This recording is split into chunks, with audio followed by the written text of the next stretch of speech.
حضرت ابو ہریرہ رضی اللہ تعالیٰ عنہ سے روایت ہے کہ حضور نبی کریم صلی اللہ علیہ وآلہ وسلم نے ارشاد فرمایا، تم میں سے پہلی امتوں میں محدث یعنی ایسے لوگ ہوتے تھے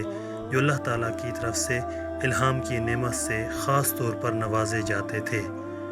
تو اگر میری امت میں سے کسی کو اس نعمت سے خاص طور پر نوازا گیا تو وہ عمر ہیں۔